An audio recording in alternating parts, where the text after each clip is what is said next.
Əziz izləyənlərim, sevənlərim, hər vaxtınız xeyir olsun. Storyimdə yəqin ki gördünüz bundan öncəki paylaşımda mən məcbur qalaraq uşaqlarımın sənədlərini paylaşdım. Çünki bilirsiniz ki mən illərdir bir ədəbsiz, əxlaqsız, mənliksiz bir insanla mübarizə aparıram.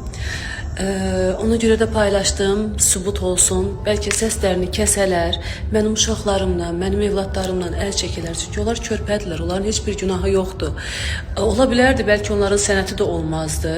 Elə olsa belə kiminsə mənə nəsə deməyə haqqı yoxdur. Mən heç kimin uşağının, ümumiyyətlə heç kimin uşağının atasını tanımağa çalışmamışam. Heç kimin uşağının sənətindən maraqlanmamışam. Mənim evladımın sənəti olmasaydı, siz məni biabır eləməlisiniz, siz mənə nəsə deməyə haqqınız var. Mən çıxıram səhnədə oxuyuram, mənim sənətimə qarşı istədiyiniz söz deyin. Amma mənim uşağımı müğənniləri yığmışsınız, soruşmusunuz. Niyə? Müğənnilər niyə tanımalıdır mənim uşağımın atası? Mən sizin hansınızın ərini tanıyıram ki, siz mənim ərimi tanımalısınız. Əslində də çox gözəl tanıyırsınız. Əslində elə sizin mənlə davavız da o davadır. Amma sizə çox gözəl bir xəbərim var. Çox gözəl bir xəbərim var. Onu sizlə baş-başa buraxdım. Mən artıq bir ildir ki o insanın həyatında yoxam. Əl çəkin məndən də, mənim evladlarımdan da əl çəkin, uzaq durun. O Famil, o da siz.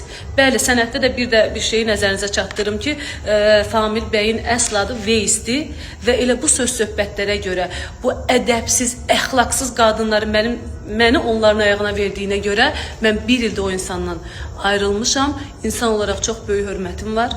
Uşaqlarımın atasıdır. Hər zaman hörmətini qoruyacağam, saxlayacağam, amma həyatımda yoxdur. Əl çəkin məndən. Davalarınızı artıq bəsdir. Gedin başqa bir kimsə çıxarsa onun həyatını artıq onunla eləyərsiniz. Mən yoxam onun həyatında. Qaldı ki sizə bu kağızıydı. Dərdiniz bu kağızıydı. Budur. Bununla ölçülür namus, qeyrət. Lazım olarsa, vaxt gələrsə onu da paylaşarım. Əlbəttə o da əsasdır. O da vacib bir şeydir. Amma ondan vacib bir şey var. O kağızdan da, o sənətdən də vacib bir şey var. 10 ildir mən bir insanın həyatındayım.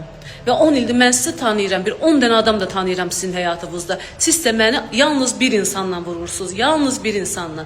Onu da verdim sizə, bağışladım sizə. Halal, haram xoşunuz olsun. Mən sizə bu davanın əslində niyə olduğunu da açıqlayım. Heç kimə qaranlıq qalmasın.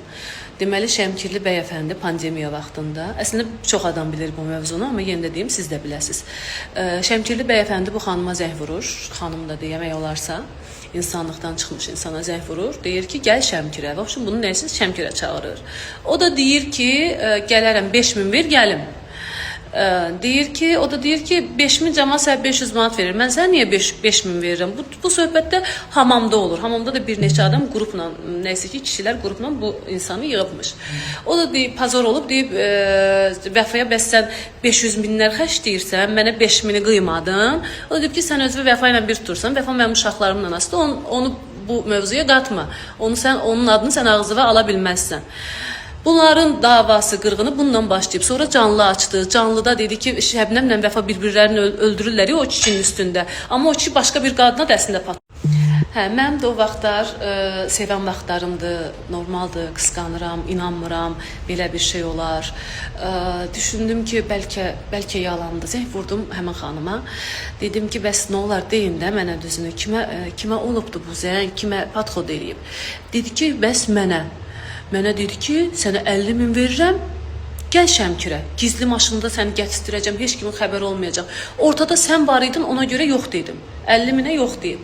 Sonra mövzu açıldı, mən o adamla dava elədim, sonra mənə şahidlər gətirdi, bax filan kəs olub, xəttə filan kəs də olub, o məndən 5000 istədi, mən o zarafatla deyirdim ki, buralığa gəl, get, niyə bizim tərəflərə gəlib getmirsən, o dedi 5000 ver gəlin, mən dedim 500 verərəm, belə bizim davamız oldu. Bu söhbət beləcə qaldı. Sonra da bu qadın mənə dedi ki, bəs məni öyrətmişlər, əslində düzdür, söhbət elə olubdu, məni öyrətmişlər Çinarə, Moskvada yaşayan Çinarə, Allah şahidimizdir, onun yanında olub. Mənim bütün danışıqlarım onun